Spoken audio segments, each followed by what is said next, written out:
டெல்லி போராட்டத்தில் ஈடுபட்ட மாணவர்கள் மீது தாக்குதல் நடத்தியதை கண்டித்து சேலம் அரசு கலைக்கல்லூரி மாணவர்கள் போராட்டத்தில் ஈடுபட்டு வருகிறார்கள். இது குறித்தான விவரங்களுக்காக செய்தியாளர் சிலம்பரசன் இணைந்திருக்கிறார்.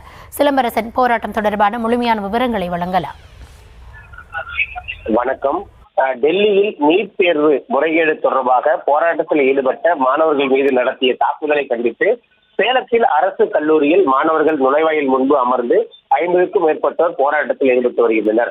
குறிப்பாக போராட்டத்தில் ஈடுபடுவதற்கு முதற்கட்டமாக காவல்துறையினர் அனுமதி மறுக்கப்பட்ட நிலையில் மாணவர்கள் போராட்டத்திற்கு உறுதியாக இருந்த நிலையில் உடனடியாக அவர்கள் இந்த கல்லூரி வளாகத்திற்குள்ளேயே அமைதியான முறையில் போராட்ட வேண்டும் என்று கேட்டுக்கொண்டதன் பேரில் மாணவர்கள் கல்லூரி வளாகத்திற்குள்ளேயே இந்த நீட் தேர்வு கசிவுக்கு காரணமானவர்கள் மீது நடவடிக்கை எடுக்க வேண்டும், குறிப்பாக மத்திய கல்வி அமைச்சர் தர்மேந்திர பிரதான் பதவி விலக வேண்டும், மாணவர்கள் மீது தாக்கிய காவலர்கள் மீது நடவடிக்கை எடுக்க வேண்டும் உள்ளிட்ட கோரிக்கைகளை வலியுறுத்தி அவர்கள் மேலும் மத்திய அரசுக்கு எதிரான கோரிக்கைகளை எழுப்பி போராட்டத்தில் ஈடுபட்டு வருகின்றனர். இதனால் கல்லூரி வளாகத்தில் பரபரப்பு ஏற்பட்டது.